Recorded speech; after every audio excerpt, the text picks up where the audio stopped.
Okay, so after updating, after understanding on how to fetch different information about a table, let's try to see more options available in this panel. So the next option that you can see is this option. If you are going to click it, the moment you click it, it is going to give you more information, and these information are going to be editable, right? So we have a table name which is actor available in schema Sakila. Okay, then it gives you character set. That means if your system allowed UTF-8, then this table is going to be going to support it. But if your system does not allow that, then you can change the character set which is supported by your system.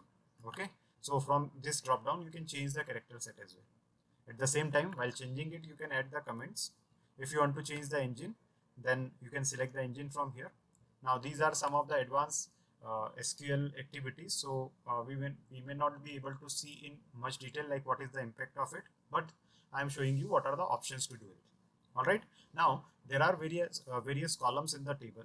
Now in these columns there are options of defining various things on the different columns, like if we are see if we can check this particular checkbox. So these are few checkbox which are available against each column.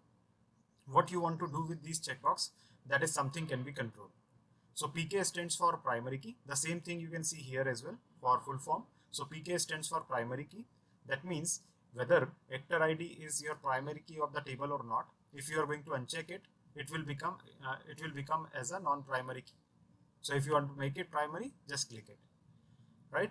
If you want to make something else as well as a primary key, you can click this checkbox. Now what is primary key, what is unique value and all, that is something topics of uh, SQL administration. So that is again we are going to discuss later. But if you know about these topics, so how to control these options without writing even a single SQL query is something I'm explaining you. Okay, so if you want to make a key as a primary key, you need to just check it. Okay, similarly, NN stands for not null. So whether this value is going to allow null value or not. If you are going to leave any field blank, whether it will be stored as this or it is going to need some value, that is something we can set from here. Then UQ stands for unique index. So unique index means if you are clicking it, so it does mean that this value is going to be unique. Unique means at one point of time it is a first name. So at one point of time the name will be unique. So in the entire table the name will be unique. That means if you have one entry with the first name as, let's say, Ram, then you would not be allowed to enter another record with the same name Ram in it. Okay, so first name, if you are making it as a unique, then Ram will be the only name will be available in one record. So every record will have unique name unique first name available in it if you are going to click add it as a unique. All right, similarly, B stands for binary. Whether this field is a binary, that means it is going to allow true and false as an option or not. Then unsigned, then zero field. That means if you are going to leave anything as a blank, so will it fill it by zero or not. Then auto increment. So auto increment, we have seen actor ID as an auto increment field, and in actor field, when you try to enter a new record and leaving the actor ID field as a blank, then automatically it is taking as a next number in the actor ID field. Then G stands for generated. So these are the some of the options that you can control from this panel and directly set for the specific column. If you want to take the details from this column as well, you can check. You can set the same thing from this column as well in detail.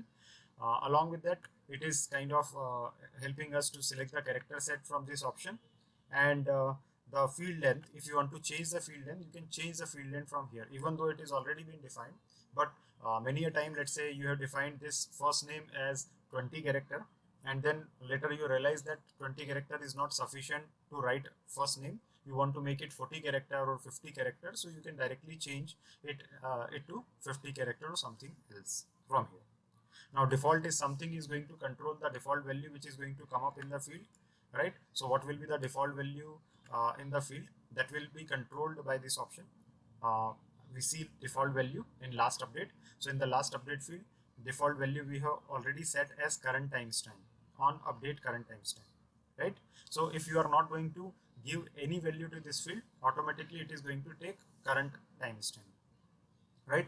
After setting or changing all these values, what you have to do, you have to click apply button from here. All right, so that is about columns tab from this section. We are going to look other tabs as well in the next discussion. Thank you.